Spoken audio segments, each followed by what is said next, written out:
बोलो जयकारा बोल मेरे श्री गुरु महाराज की जय। सभी गुरुमुख प्रेमियों से सप्रेम जय सच्चिदानंद।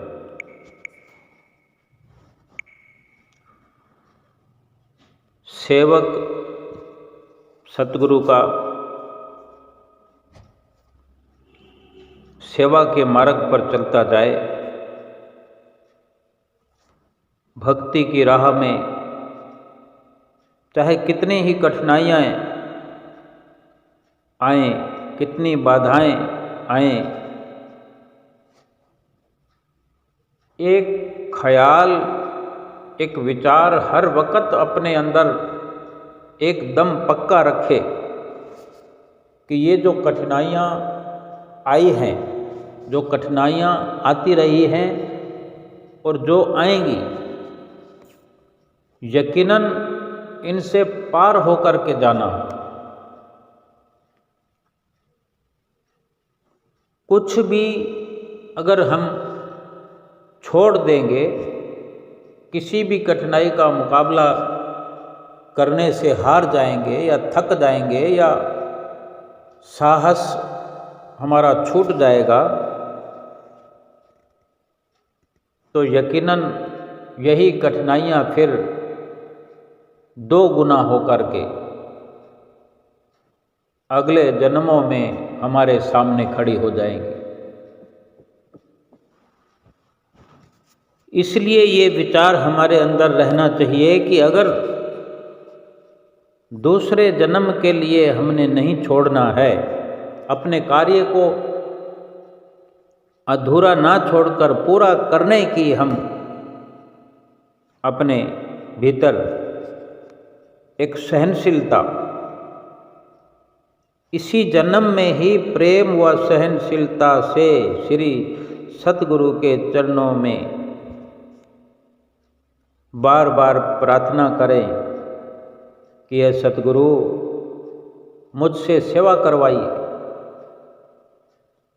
मुझे सेवा बख्श कर सेवा के माध्यम से कठिनाइयों से छुटकारा कराइए। केवल ऐसी विमल पुकार से, निर्मल मन और सुंदर भावों की पुकार से ही सतगुरु प्रसन्न होते हैं। सेवा बख्श कर, सेवा नाम मात्र की सेवा करवाकर बड़ी बड़ी कठिनाइयों से हमारा पीछा छुड़ा देते हैं। अब हम ये विचार करें कि हम जब से गुरुमुख बने हैं, जब से हम भक्ति की राह पर चले हैं, तब से कितनी बार हमने सेवा की मांग की है। घर बैठकर परमहंसों से मांग की हो, उठते बैठते चलते हुए अपने घट में, अपने घट के भीतर विराजमान परमात्मा से, सतगुरु से पुकार की हो, राह चलते हुए। ये एक बहुत गहरा विचार है जो हमें करना है, करना चाहिए कि कितनी बार ऐसे अवसर आए हमारे जीवन में जो हमने कुछ ऐसा मांगा हो जिससे हमारी बड़ी बड़ी मुसीबतें जो भक्ति की राह में आ रही हैं, आती रही हैं और आएंगी, जो अब तक आई नहीं है, उसके लिए उनके छुटकारा करने के लिए हमने क्या सतगुरु से सेवा की मांग की हो कि हम भक्ति कर सकें, भक्ति हमारी आसान हो जाए। हमने सुमरन की बार बार मांग की हो कि हम पूरा समय बैठने के लिए तैयार हैं, 2 घंटे बल्कि हम 3 घंटे करना चाहते हैं। अपनी जुबान से ये उच्चारण किया हो, चाहे बिना होठ खुले ही अपने भीतर ये संकल्प लिया हो कि मैं तो तैयार हूँ मेरे सतगुरु, आप दया कीजिए, मैंने बैठना शुरू कर दिया है। और बैठ कर ही दम लें। लेकिन जो मुश्किलात सामने आती हैं वो हम फरियाद करें कि आप कृपा कीजिए, दया कीजिए, दया की बख्शिश सतगुरु अवश्य करेंगे। और जो सतगुरु दया की बख्शिश करेंगे, सेवा की मांग करने पर सेवा के लिए भी अवसर खोलेंगे। केवल हम जुबान से अगर कह भी देते हैं, अपने भीतर ही भीतर फरियाद कर भी रहे हैं, कर भी चुके हैं, करते भी रहेंगे, लेकिन उसमें ज़रूरत है अपने अथक प्रयास का कि हमने कदम कितना आगे बढ़ाया। कभी ये भी मन में विचार होना चाहिए कि सतगुरु अगर कभी भी कहेंगे कि कुछ दिन और रुक जाओ।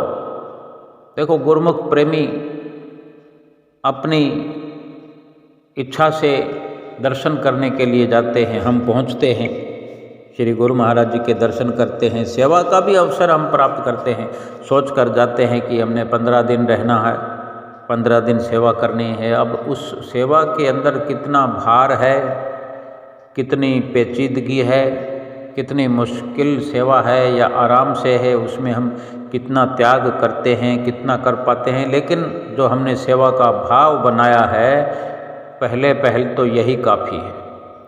सतगुरु बड़े प्रसन्न होते हैं, सतगुरु की बहुत प्रसन्नता उतरती है कि हम अपना घर बार, यानी सब कूड़ राजा, कूड़ प्रजा, कूड़ सब संसार, ये झूठ जो है, झूठ का पसारा छोड़ करके सत्य की ओर हम चले तो सही। सतगुरु की प्रसन्नता बहुत उतरती है। अब हम और प्रसन्नता पाने के लिए एक विचार अपने अंदर हर वक्त रखें, एक श्रद्धा अपने अंदर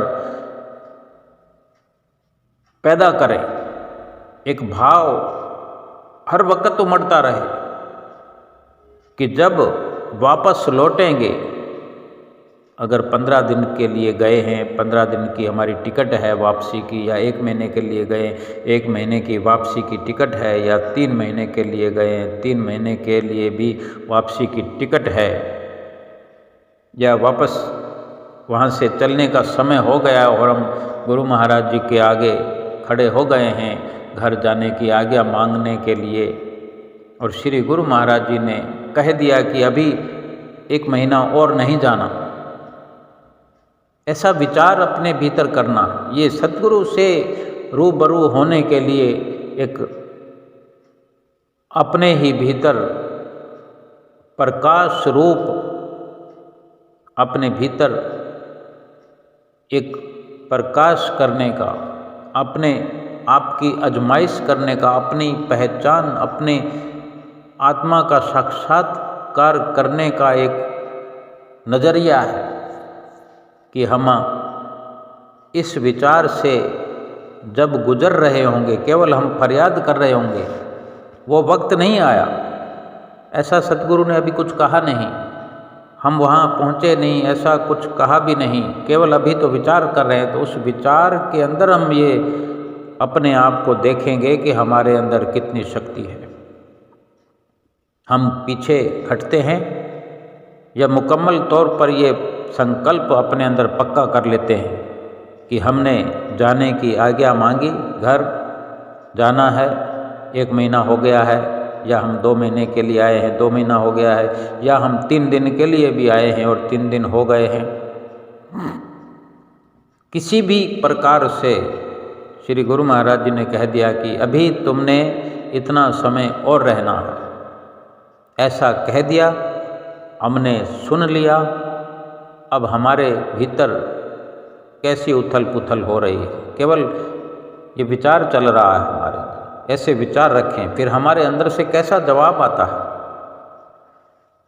उसको भी हम पढ़ेंगे, और जैसा भी विचार हो, फिर उन विचारों के माध्यम से हमने अपने आप को ऊंचा करना है, मुकम्मल करना है। अगर हमारे विचार कमज़ोर हैं तो उन विचारों को मजबूत करने की हमने शुरुआत कर देनी है कि क्यों नहीं मेरे अंदर ये विचार पक्का हो रहा कि अगर श्री गुरु महाराज जी ने कह दिया तो मेरे लिए तो हो भाग्य, अहोभाग्य हुए मेरे कि मेरे गुरु महाराज जी मुझे रोकना चाहते हैं, बल्कि हम ये फरियाद करते रहें जब जब भी सामने जाने का अवसर मिले, माथा टेकने का अवसर मिले, अपने घर में ही चाहे हम सतगुरु के स्वरूप के आगे, श्री परमहंसों के स्वरूप के आगे जो भी दिल से हम पुकार करेंगे, सतगुरु सब कुछ बिना जुबान के हिलने से भी रूबरू होकर के सुनते हैं। हमारा विश्वास कैसा है, हमारे भीतर भाव कैसा है, ये सतगुरु भी सुनते हैं और हम भी सुन पाएंगे अपने भीतर की आवाज़ को कि हम कहाँ पर हैं, हम कैसे सेवक हैं, हम कैसे गुरुमुख हैं, अब तक कहाँ पहुँचे हैं। अपने आप को आगे ले जाना है, जहाँ भी हम हैं वहाँ से हमने आगे पहुँचना है, घबराना नहीं है। मुसीबतें आएंगी, लेकिन मुसीबतें आने के बाद मुसीबतों को भोगना पड़ेगा, लेकिन मुसीबत के आने से पहले ही जो इंतजाम कर ले वो शूरवीर होता है। अगर प्रेम व सहनशीलता से सतगुरु के चरणों में अपनी सच्ची पुकार हम पहले से ही करते रहें तो ना मुसीबत आएगी, केवल मुसीबत की परछाई मात्र आकर के मुसीबत का रोल समाप्त कर देगी। ना हमारा तन जाया होगा, ना हमारा मन जाया होगा, ना धन जाया होगा। देखो, जब मुसीबत आती है मन दुखी होता है, शरीर दुखी होता है, मुसीबत तो दुखी करने आती है, धन भी खर्च होता है, कितना इंसान पीछे चला जाता है, विश्वास डोलने लगता है, भक्ति डगमगाने लगती है। और उस वक़्त जितनी एक गुरुमुख सेवक या कोई भी इंसान जितनी जद्दोजहद करता है, सोचता है कि मुझे पता होता तो मैं पहले कुछ करता, और हर वक़्त अगर इंसान इस प्रकार से कार्रवाई कर ले तो ये कभी कहना नहीं पड़ेगा, कभी सोचना नहीं पड़ेगा, कभी पछताना नहीं पड़ेगा कि मुझे पता होता। आज हमें पता होना चाहिए कि मुसीबतें आएंगी, वो मुसीबत आकर के हमारे तन को, मन को, धन को जाया करेगी, विनाश करेगी। उससे अच्छा है वो तन, वो मन, वो धन सेवा में लगाएं, सुमरन में लगाएं, ध्यान में लगाएं, सेवा के अवसर की तलाश करें। हमने सेवा की मांग ही कितनी की है आज तक, सेवा की चाहना ही कितनी की है। अगर हम धन कुछ अर्पण करते हैं तो मन में ये बात, ये विचार, ये अहंकार आ जाता है कि अब इससे बढ़कर सेवा में और क्या करूं।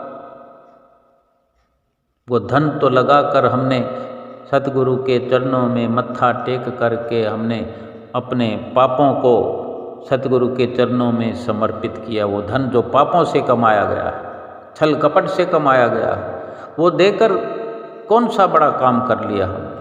वो सतगुरु को कितनी चिंता करनी पड़ेगी, कितना कष्ट उठाना पड़ेगा उस धन को उजला करने के लिए, उस धन को हमारे लिए सफलता दिलाने के लिए। कहाँ कहाँ उस धन को खर्च करना पड़ेगा। थोड़ी बहुत सेवा अगर हम करते हैं तो फिर धन के लिए सोचते हैं कि सेवा कर दी तो अब धन की क्या ज़रूरत है। मन थोड़ा बहुत लगता है तो फिर कहते हैं कि हमने ये कर दिया, इतना मत्था टेक दिया, इतने दिन यहाँ पर रह लिया, मन लगे ना लगे क्या ज़रूरत है। ऐसे विचार नहीं होने चाहिए। तन, मन, धन तीनों का अगर हम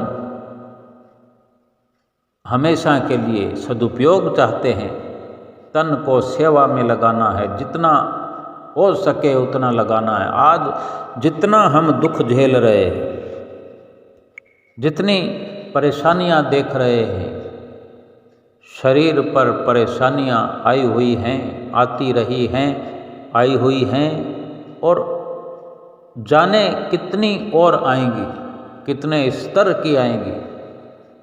शरीर को सेवा में लगा करके श्रद्धा से, भावना से, जितना खुश दिली से सेवा करेंगे उतने ही शरीर के रोग कट जाएंगे, शरीर पर आने वाली हर मुसीबत टल जाएगी। धन को जितना परोपकार में लगा पाएंगे, संत महापुरुष कभी नहीं कहते, श्री गुरु महाराज जी को कहीं कोई ज़रूरत नहीं है, केवल हमारा भला चाहते हैं। हमारा भला करने की खातिर ही हमारे छल कपट से कमाए हुए रुपए पैसे को स्वीकार करके वो परमार्थ के कार्यों में लगाते। हम देखें, वो तिल फुल हमारा समर्पित किया हुआ, वो रुपया पैसा भेंटा पूजा किया हुआ, कौवे कबूतर और चिड़ियाँ तक भी खाती हैं, चींटियाँ भी खाती हैं, इंसान तो खाते ही हैं, गाय भी खाती है। जाने वर्णन नहीं है इस बात का कि कहाँ कहाँ वो रुपया पैसा हमारा सतगुरु के उपकार से, उनके आशीर्वाद से सदुपयोग में खर्च होता है, अस्पतालों में खर्च होता है, दवा दारू में खर्च होता है, सड़कों पर खर्च होता है, मोटर गाड़ियों में खर्च होता है, जिसको सब कुछ सब गुरुमुख प्रेमी दरबार के बाहर के कितने लोग सतगुरु के चरणों में अपने परिवार पालते हैं। कोई मकान बनाने वाले हैं, कोई सड़क बनाने वाले हैं, कोई लकड़ी का काम करने वाले हैं, कोई इलेक्ट्रीशियन हैं, कोई अस्पतालों में खर्च हो रहा है, जो आसपास के लोग वहाँ पर आते हैं, इलाज मुफ्त में पा रहे हैं। महात्माओं की पदवियों पर बैठ कर के भी वो बाहर के उन गरीब गरीब लोगों का इलाज करने में आदर भाव से उनसे बात करते हैं, उनका इलाज करते हैं। ऐसा सदुपयोग हमारे रुपयों का हम नहीं कर सकते, इसलिए ज़रूरत है, पूरी ज़रूरत है, तन से, मन से, धन से। शरीर की सेवा सतगुरु को नहीं चाहिए। हम सतगुरु का क्या उपकार कर सकते हैं? हम उन्हें क्या समर्पित कर सकते हैं? क्या है हमारे पास? सतगुरु के पास सब कुछ है। उन्होंने जो नाम हमें बख्श दिया है, करोड़ों अरबों में भी वो भारी है। उन्होंने जो प्रसन्नता समय समय पर हम पर लुटाई है, करोड़ों अरबों में भी वो भारी है। हमारे जीवन का सच्चा सरमाया है उनका बख्शा हुआ नाम, जो परलोक में हमारी सहायता करने वाला है, इस लोक में हमारी सहायता करने वाला है।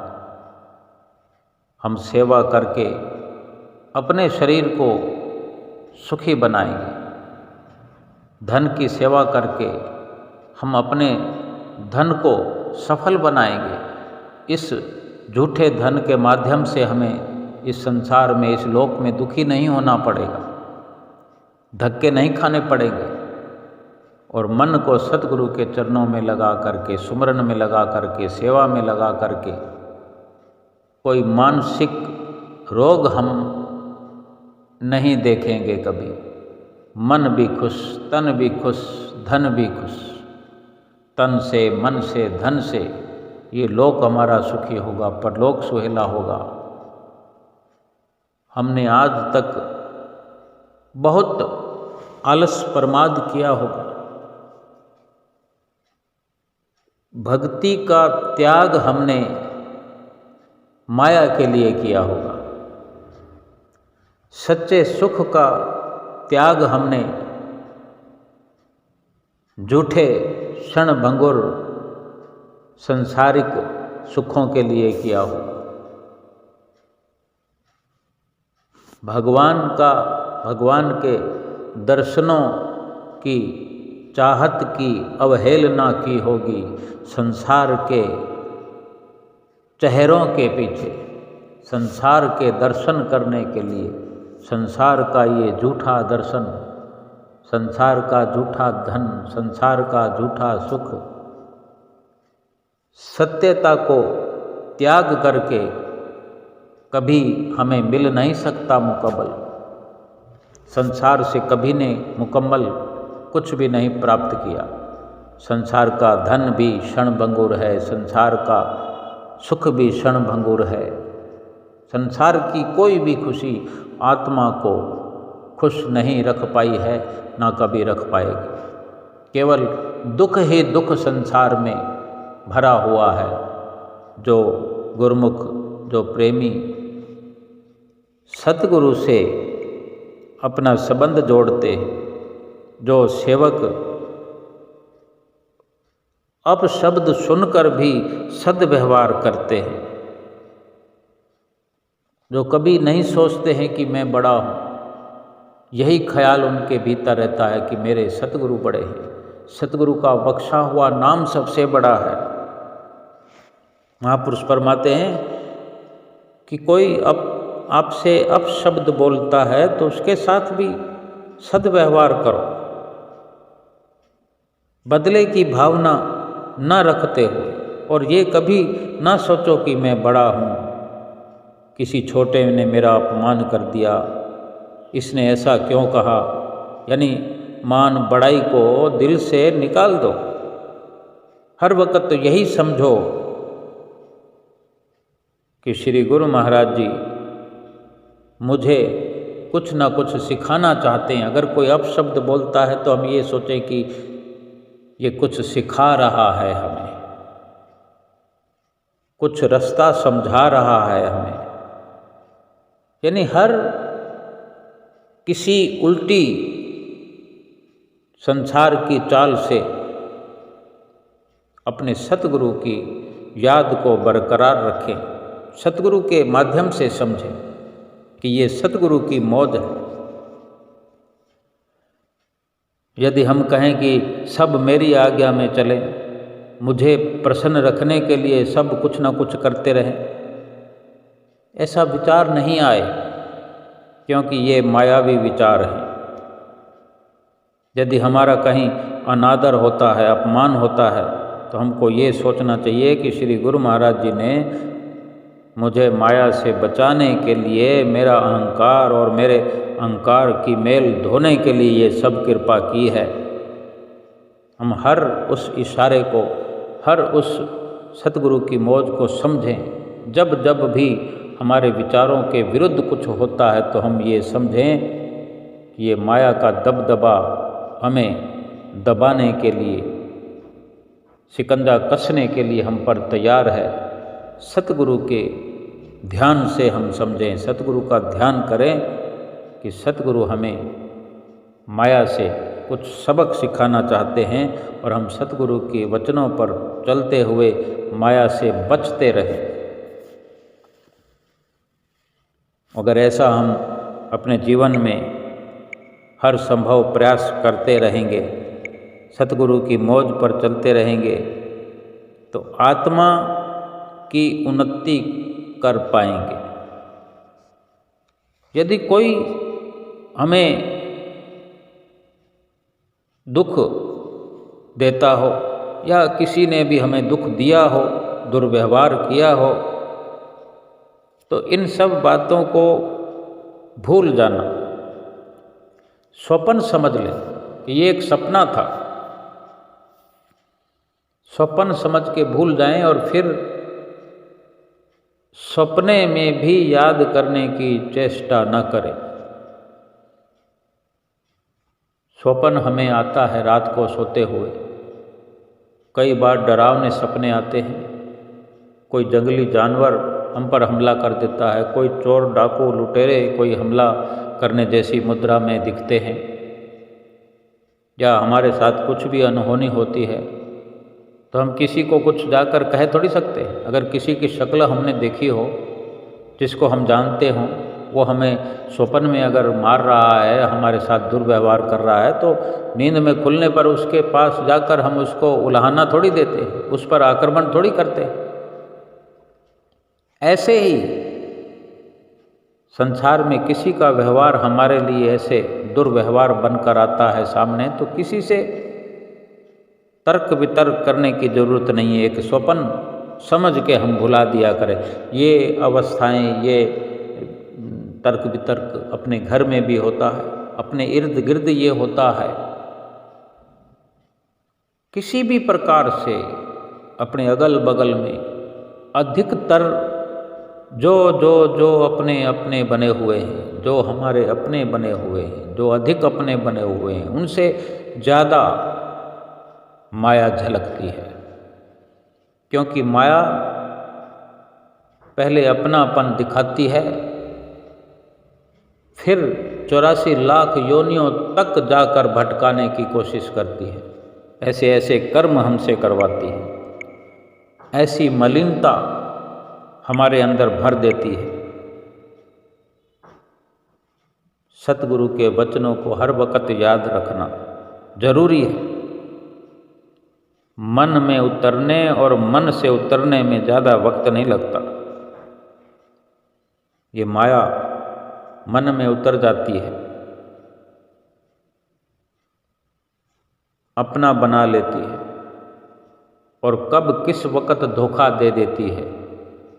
देखते हैं कैसे मित्रों के साथ हो जाता है, जिनके साथ रिश्ते बने हुए हैं, अहम से अहम रिश्तों में ऐसा हो जाता है कि कब किस वक्त दरार आ जाती है। इसलिए हर वक्त पुकार करें सतगुरु से, तमन्ना है मेरे दिल की हर पल साथ तुम्हारा हो। सतगुरु प्यारे जितनी भी सांसें चले मेरी सांस पर नाम तुम्हारा हो। सतगुरु ने हर वक्त सतगुरु से डरे हुए रहे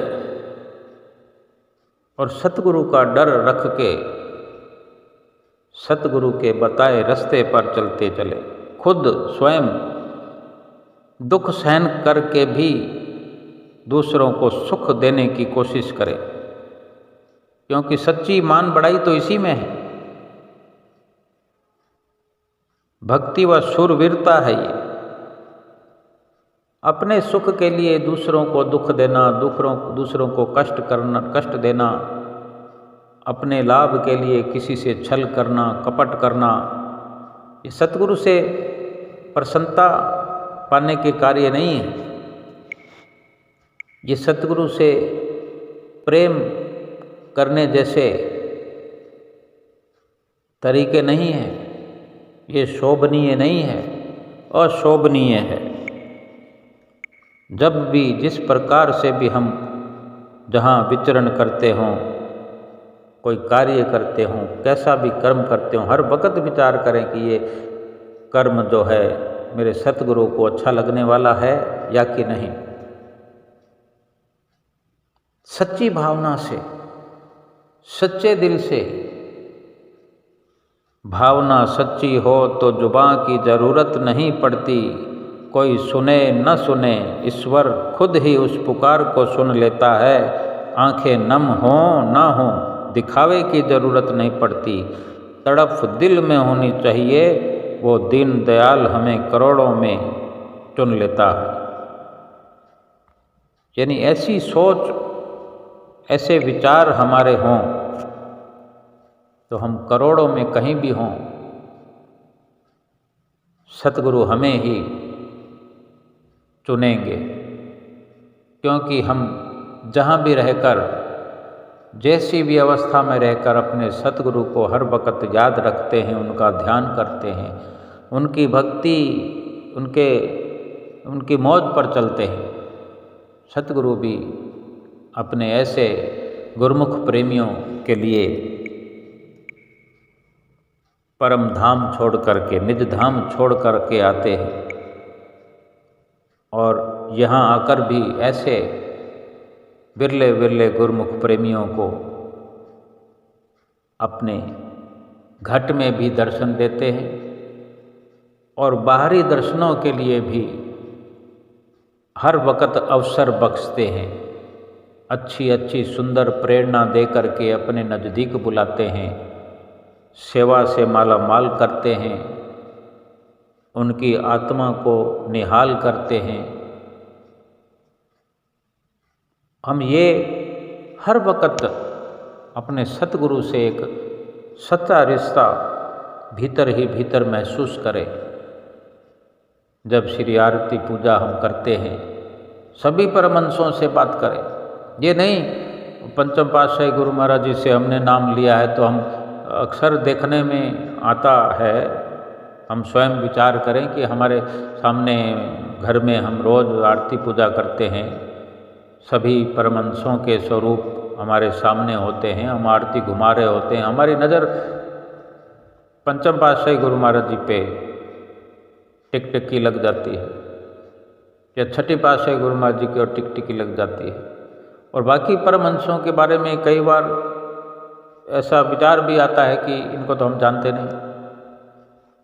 श्री गुरु महाराज जी ने, पंचम पातशाही जी ने खुद अपने मुखारबिंद से, और हुजूर छठी पातशाही गुरु महाराज जी ने भी कई बार अपने मुखारबिंद से वचन फरमाए कि परमहंस दयाल महाराज जी को पुकार लगाओ। और आप स्वयं हुजूर गुरु महाराज जी भी परमहंस दयाल महाराज जी का नाम लेते हैं, पंचम पातशाही गुरु महाराज जी का नाम लेते हैं, तीसरी पातशाही गुरु महाराज जी का, दूसरी और चौथी पातशाही गुरु महाराज जी का, सबके अपने मुखारबिंद से गुणानुवाद गाते हैं। हमें ये सिखाते हैं कि श्री परमहंस दयाल महाराज जी ही हमें भक्ति के मार्ग पर चलाने वाले हैं। यानी हमारा एक रुझान जो है, एक उच्च कसौटी पर कसना चाहते हैं। हमारा ध्यान जो है, हमारे जो विचार हैं वो बड़े ऊंचे दर्जे के बनाना चाहते हैं, हमारी भक्ति को एक ऊंचाई पर ले जाना चाहते हैं। जैसे कहते हैं कि कण कण में भगवान है, ऐसे ही हमें श्री परमहंसों के सभी स्वरूपों में एक जैसा नूर दिखाने की पुरजोर कोशिश करते हैं। हमारा भी यही फर्ज बनता है कि हम हाजिर हजूर समझते हुए श्री परमहंस दयाल महाराज जी का ध्यान करें, आरती करते हुए दूसरी पातशाही गुरु महाराज जी का ध्यान करें, तीसरी पातशाही गुरु महाराज जी का ध्यान करते हुए आरती घुमाते रहें, चौथी पातशाही गुरु महाराज जी का ध्यान करते हुए, पंचम पातशाही गुरु महाराज जी का ध्यान करते हुए और हुजूर गुरु महाराज जी का ध्यान करते हुए आरती घुमाते रहें। सबके नूरानी स्वरूप का ध्यान करें, अंतर घट में सभी स्वरूप बसाने की कोशिश में लगे रहें। यानी ये नहीं कि आरती की थाली हमारी घूमती रहे और मन कहीं और घूमता रहे, ध्यान लगा कि नहीं लगा, मन तो हमारा कहीं दुनिया में लगा हुआ है।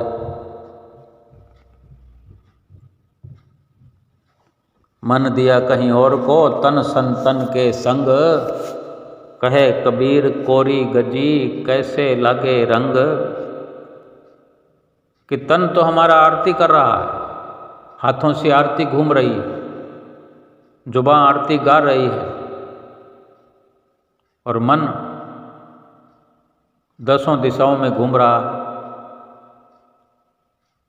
मन दिया कहीं और को, तन संतन के संग। कबीर साहब जी कहते हैं कोरे कपड़े पर रंग नहीं चढ़ता। ये कोरा कोरा आरती गाना या आरती फिराना, मन को शामिल करने की जरूरत है। मन शामिल हो, मन को पहले शामिल कर, मन जुड़ जाए। मन को बार बार, अगर परमहंस दयाल महाराज जी का ध्यान करते वक्त मन नहीं होगा, हम कोशिश करेंगे तो दूसरी पातशाही गुरु महाराज जी के समय आ जाएगा, फिर भागेगा। फिर तीसरी पातशाही गुरु महाराज जी के टाइम में उनके दर्शनों में मन को ले आएँ, फिर वो दर्शन करेगा, फिर भागेगा। फिर चतुर्थ पातशाही गुरु महाराज जी के टाइम दर्शन में ले आए मन को, फिर पंचम पातशाही के दर्शनों में टिकाएँ, फिर हुजूर गुरु महाराज जी के। इसी प्रकार जैसे जैसे मन भागता है, बार बार मन को पकड़ पकड़ के सतगुरु के चरणों में लगाना है, अपने ध्यान को मुकम्मल करना है। और इसी आरती पूजा सेवा, सत्संग, सुमरन, दर्शन, ध्यान से अपने लोक और परलोक को सुहेला बनाना है। बोलो जयकारा बोल मेरे श्री गुरु महाराज की जय।